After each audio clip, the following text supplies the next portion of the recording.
भारत को माँ मानते हैं आप? हाँ मानते हैं। वंदे मातरम बोल सकते हैं आप? नहीं बोल सकते। ऐसा क्यों है कि आप वंदे मातरम नहीं बोल सकते सर? जितने भी आतंकवादी मिलते हैं वो यही क्यों मिलते हैं? दुनिया की ताकतें मिट गई, इस्लाम तो अब तक नहीं मिटा। 14 साल से इसी तरह जिंदा है, इंशाअल्लाह जिंदा रहेगा। 1000 साल का जो राज है मुसलमानों का, वो हिंदू ऊंची जातियों का भी राज है। आप मीडिया बन के रहो, नफरत मत फैलाओ। 1000 2,000 देके आप अपने यूट्यूब के व्यूज मत बढ़ाओ मैडम। यूट्यूब भारत माता की जय बोलते हैं क्या? ना आप बोलते हैं? हाँ, वही तो तुम लोग का सोच वही है।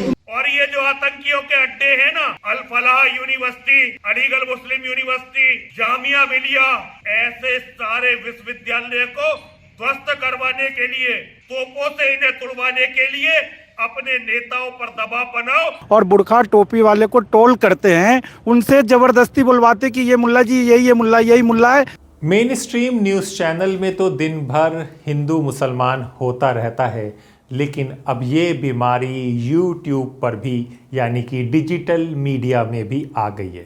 जी हाँ, दिल्ली के दिल लाल किला धमाके के बाद क्या हुआ इस देश में वो समझिए।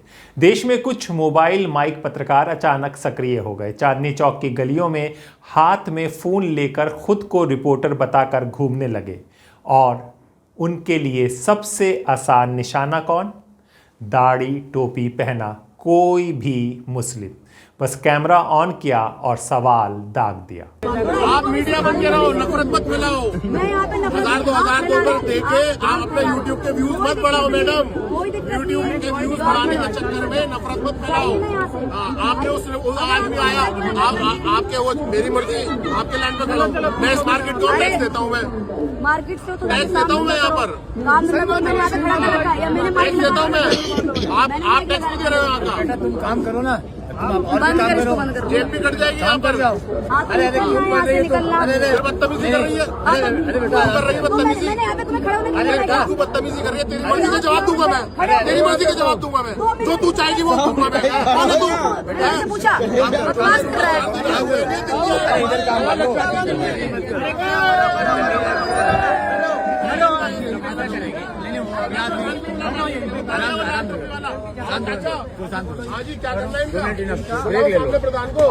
नमस्कार, मेरा नाम हैदर अब्बास नकवी है और आप लोग मुझको इस वक्त दा स्वतंत्र पर देख रहे हैं। लेकिन जनाब, ये हिंदुस्तान है, यहाँ लोग सच पहचानते हैं और ऐसे फर्जी पत्रकारों को जनता ने समय समय पर जवाब भी दिया है, मगर नफरत फैलाने वाले कहाँ रुकते हैं। अब ज़रा रुकिए और ये वीडियो देखिए। ये दिल्ली का नहीं है, लेकिन ये वीडियो देखना, सुनना, समझना बहुत ज़रूरी है, क्योंकि यहाँ पर एक मुसलमान खड़ा है और उसके सामने जो शख्स उससे सवाल पूछ रहा है वो सवाल ज़रूर सुनिए। आपका नाम क्या होगा सर? MD अनवर। मोहम्मद अनवर जी। अनवर जी, आप क्या भारत को माँ मानते हैं? क्योंकि मजहब में अलाउ नहीं है इस्लाम में। नहीं। आप माँ को नहीं मानते हैं? माँ को मानते हैं। भारत को माँ मानते हैं आप? हाँ मानते हैं। वंदे मातरम बोल सकते हैं आप? नहीं बोल सकते। ऐसा क्यों है कि आप वंदे मातरम नहीं बोल सकते सर? नहीं से बोल सकते हैं। वंदे मातरम का पहले मैं नहीं बता दूँ। अब वंदे मातरम का मतलब होता है कि मातृभूमि को नमन करना, उसे ही वंदे मातरम। इसको पहले इसका मेनू पूरा बताओ कि जो वंदे मातरम बोलते हैं उसको बताओ कि वंदे मातरम होता क्या है। अगर मैंने पूरी मीनिंग बताई तो क्या फिर आप वंदे मातरम गाओगे? पूरी आपको समझ में आ गया तो मुझे ये बताइए। सुनिए, मेरे को तो समझ में आ गया, क्योंकि मैं तो पढ़ा लिखा व्यक्ति हूँ। मैंने कोई सिर्फ धार्मिक ज्ञान नहीं लिया, मैंने मॉडर्न ज्ञान भी लिया है। वंदे मातरम हमारा राष्ट्रगीत है, नेशनल सॉन्ग, कोई धार्मिक वो नहीं है। मैं आपसे कह रहा हूँ कि अगर मैंने आपको वंदे मातरम का मतलब समझाया तो जिस तरीके से 150 साल पूरे होने पर पूरे भारत देश में वंदे मातरम गूंजेगा, क्या आप भी मस्जिदों में ये गूंजोगे, वंदे मातरम बोले जाओगे? और एक सेकंड मेरी बात सुनो। आपका 1.5 साल जनगण मनगढ़ नेशनल एंथम की वंदे मातरम है। नहीं, मैं राष्ट्रगीत बात कर रहा हूँ, राष्ट्रगान नहीं। तो क्या बता रहे हो आप? मैं कह रहा हूँ कि राष्ट्रगीत जो वंदे मातरम है, राष्ट्रगीत, राष्ट्रगान नहीं, उसको 150 साल पूरे होने। आपका नाम क्या होगा सर? नहीं, ये तो धार्मिक है ना ये। अच्छा, वंदे मातरम धार्मिक है तो और क्या है वो? तो सुना आपने, गरीब कम पढ़ा लिखा एक मुस्लिम युवक क्या जवाब देता। उसे तो ये नहीं मालूम था कि जिस भारतीय संविधान को बाबा साहब अंबेडकर ने बनाया है उसमें भारत माता की जय कहना, वंदे मातरम गाना कहीं पर भी ज़रूरी नहीं लिखा है। वो पलटकर इससे ये नहीं कह सकता था क्या तुमने संविधान पढ़ा है। जी, उसे ये भी नहीं मालूम था कि उसके सामने जो खड़ा हुआ आदमी है वो संविधान में बातें कर रहा है या अपने मन की बातें कर रहा है। भारत माता की जय बोलता है, ये जो बोलता है कि नहीं? वंदे भारत माता की जय बोलता है क्या? ना आप लोग बोलते हैं? हाँ, वही तो तुम लोग का सोच तो वही है। तुम लोग का वो जो है कुरान ने लिख के नहीं रखा है, इसलिए अभी नहीं बचेगा, हाँ? हो गया। तुम भारत माता की जय नहीं बोलते तो तुम कैसे तुम इंडियन का? ये हम लोग का माँ है, हम लोग अपना जमीन को माँ जन्मभूमि है। अभी हम क्यों तो यहाँ क्यों इसका नहीं भारत माता की जय नहीं बोलते, अरुणाचल के हर आदमी। तुम अभी अपना बोलते भारत माता की जय, असलियत निकल गया ना। इंडिया भारत में क्या अलग है? इंडिया जिंदाबाद बोलता है। माता देखिए, माता हमारा तो एक ही होता है, जन्म देने वाला माँ जो होता है वही तो माँ। तो ये जो जन्म ले रहा है, आप जो जगह में बेच रहे, जहाँ का हवा पानी का रहा, जहाँ का मिट्टी में बेच रहा है, वो भी तो माँ है। अपनी बेचेगा, कुछ भी नहीं होगा। अभिषेक सुना है, कल आज कल जगह नहीं है तुम लोग। वो उसको पलटकर ये भी नहीं कह सका क्या गांधी को गोली मारने वाला मुसलमान था, मुस्लिम आतंकवादी था। वो नहीं कह सका। जी हाँ, क्या वो ये बता पाएगा कि पाकिस्तान की मांग मुस्लिम लीग ने की थी? लेकिन उसी दौर में हिंदू महासभा या आरएसएस कहें, उनके कई नेताओं ने उन्होंने मिलकर उनके साथ सत्ता का खेल भी खेला था। ये उसे नहीं मालूम था। ये उसे पता होना चाहिए, ये उन लोगों को भी पता होना चाहिए जो रोज़ ये सवाल झेल रहे हैं। क्या वो बता पाएंगे कि मुग़ल और मुस्लिम शासन भारत में केवल मुस्लिमों के दम पर नहीं बल्कि हिंदू राजाओं की मदद से भी चलता रहा है? मदद से भी नहीं, मदद से ही चलता रहा है। जी हाँ, ये सब समझिए, क्योंकि ये अब सवाल बहुत ज़रूरी हो गए हैं। इन सवाल का जवाब आपको पता होना चाहिए। आइए इतिहासकार शमसुल इस्लाम की किताबों को पढ़िए और उनसे सुनिए क्या असली इतिहास है। जो मुसलमान नाम के जो लोग हैं, अलग अलग ट्राइब्स के, अलग अलग नेशनैलिटीज़ के, वो लोधी गुलाम जो उनके गुलाम थे वो राजा बने यहाँ पर। फिर वो सल्तनत पीरियड कहलाता है। उसके बाद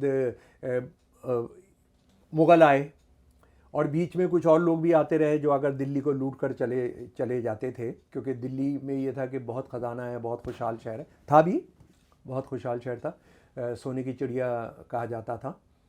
तो ये लोग आए और अगर हम 7वीं शताब्दी से अगर हम शुरू करते हैं तो 1757 तक लगभग मुसलमान नाम के राजाओं का सिक्का चलता रहा। उसके बाद ख़त्म हुआ, तो ये 1000 साल हो जाते हैं।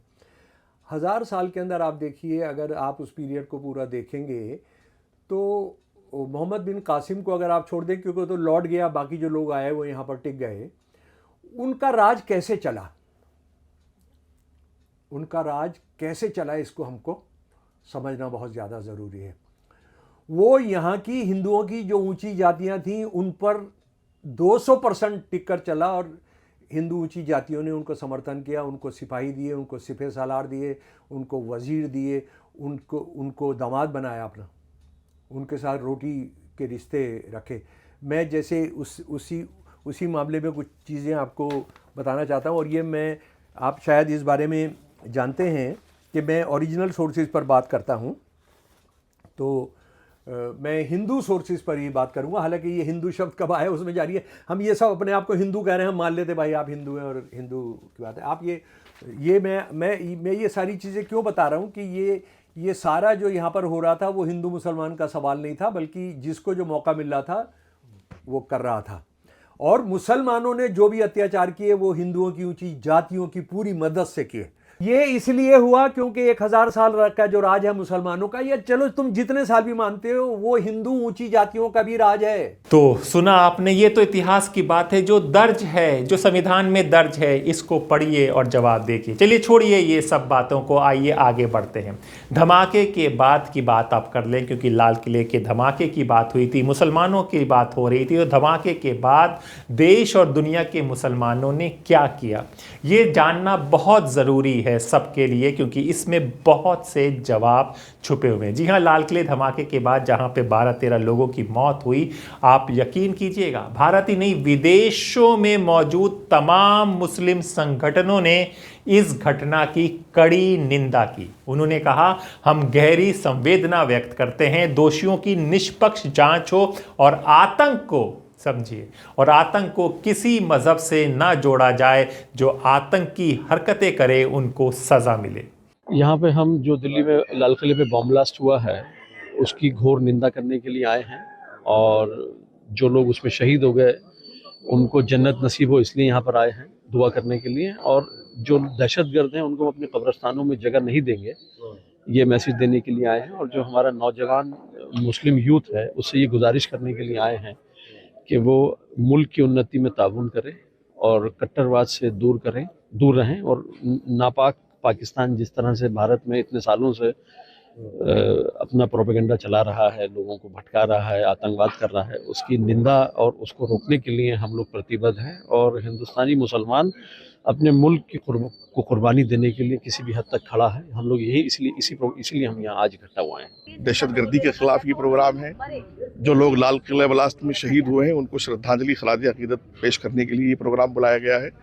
भारत का मुसलमान आतंकवाद के दहशतगर्दी के खिलाफ है, ये पैगाम देने के लिए ये दरगाहों से, सूफियों से, हमारे बुजुर्गों से ये पैगाम हमेशा से रहा है, मोहब्बत का, प्यार का, अमन का। उसी के लिए ये प्रोग्राम दरगाह पर। लेकिन यहीं पर एक सच और भी है, उसको भी सुन लीजिए, समझ लीजिए। कुछ हिंदूवादी उपदेशकों ने माहौल गर्म कर दिया।